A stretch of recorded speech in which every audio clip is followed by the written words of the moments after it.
What's up guys, today we are checking out the Tapo C645D kit, and honestly two things pulled me towards this one. The first was the power side of it. It's solar with a built-in battery. I really like cameras that are self-sufficient when it comes to power. No wiring, no worrying about an outlet nearby.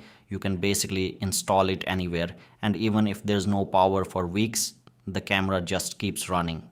That kind of setup feels relaxing. The second thing was the dual lens design. These two lens cameras are really in right now. One lens gives you a wide angle view. The other one is a telephoto zoomed in lens, and the two are connected. You tap on something in the wide view and the zoom lens follows it. On top of that, you get the usual goodies, spotlights, a siren, motion detection, all of that. So let's get into it and see if it actually holds up. Let's start with the design and the build. When I first picked it up, it felt premium, solid build, no creaking, no cracking sounds. It just feels like a well-made camera. The bottom lens is the motorized one. It pans around and it can tilt vertically as well. The top lens is fixed, so it doesn't rotate on its own, but you can manually adjust its angle if you want. And I like the flexibility with the solar panel. You can mount the camera and the panel as a single piece, or you can keep them separate and place the panel wherever the sun is best. They clearly paid attention to these little things. On the connectivity side, this is a wire-free camera. You've got a Type-C port for charging and the solar input, and there's a micro SD slot for local recording. It supports cards up to 512 gigabytes, but the card is not included. One quick thing on the size. In the online listings, I thought this was a big camera, but out of the box, it was way smaller than I expected. So that was a bit of a surprise in a good way. Setting it up was actually really easy. I turned it on, opened the Tapo app, and it detected the camera automatically. It just asked for the right permissions, like Bluetooth, and that was it. Very seamless, no confusion at all.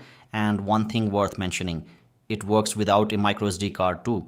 If you want recordings saved, you put the card in. But I did most of my testing on live view without a card, and that worked fine. So this is the main attraction, the two lenses. And here's how I actually feel about it. The wide angle lens is the one I like. The telephoto zoomed in lens is fine, but I'll be honest with you, you expect the zoom lens to give you detail, and in this case, it really doesn't. But let me tell you the part I do like about having two lenses. A lot of people focus on the fact that they are linked. You tap something and the zoom follows it. For me, that's not the real benefit. What I like is that one lens can cover the front of my home and I can rotate the other one to watch the back, or you can set one to auto patrol and keep the other one fixed. That flexibility is the actual reason I like a dual lens camera. As for the tracking itself, I only tested it with a person, which was me, and it was actually pretty good. I tried walking, running, moving up and down. It followed me effortlessly.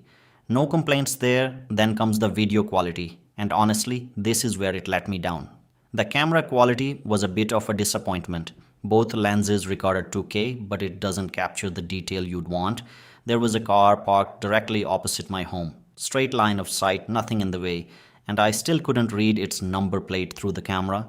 The colors also felt washed out, a little over-processed for some reason, and that was on the wide angle lens, the 2K one. The telephoto lens was the same story, so I didn't enjoy the footage from either camera. This is where a 4K option would have made a real difference. If you're trying to identify something far away, this isn't the camera for that. And if image quality is your priority, Tapo does have an alternative. The C645D KIT, it's a similar setup, solar, dual lens, wire-free, but it records in 4K instead of 2K. So if sharper detail is the thing you care about most, that's the one worth looking at. Night performance, on the other hand, was actually good. The infrared mode especially, even from a distance, it produced clean results.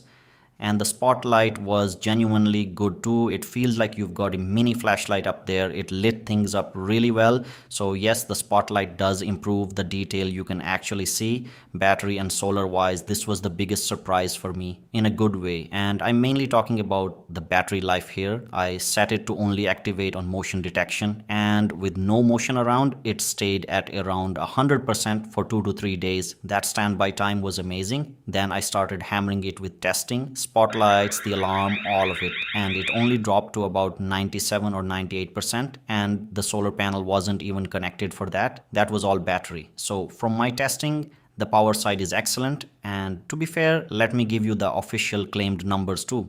TP-Link rates this with a 10,000 milliamp hour battery. They claim up to 120 days of battery life under their lab conditions, and they say 1 hour of sunlight a day is enough to keep it running. Those are claimed numbers, but my real world experience lined up with the idea this thing sips power. Coming to the app, the whole experience was smooth.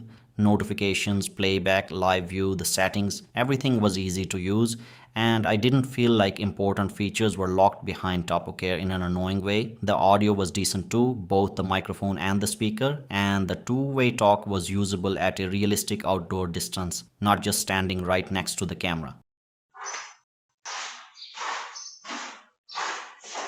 So this is the mic test of the Tapo camera. I'm standing a few meters away from the camera, and I think this is the reasonable distance that you expect for a guest to stand from. So whenever some person visits you, when he talks like this, and this is the sound that you will be able to hear and decide whether it is good enough for a two-way talk or not.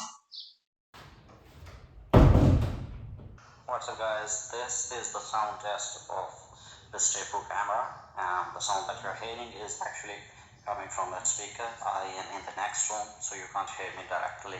So to sum everything up, here are my final thoughts. The build is premium, the battery and solar performance are genuinely impressive. The dual lens flexibility is useful, mostly for covering two directions at once, and night vision is solid, but the video quality is the catch. Both lenses left me wanting more, and that's the main thing holding it back. So who is this for? If you want a self-sufficient camera with no wiring, this is a good pick. A decent camera with really good battery life. It works best when you're watching things relatively close. A few meters out is fine. Just keep in mind it does lean on the internet and the app. It's not a fully standalone offline system. Who should skip it? If your main goal is reading number plates or faces from far away, look elsewhere. So is it worth it over just buying two simpler cameras at around 150? The battery life, the solar, the build, and the two lenses do make it somewhat justifiable. I just really wish the video quality was better. So for me, it's a recommend, but with caveats. Anyway, those were my thoughts. Let me know yours down in the comments. Take care. Bye.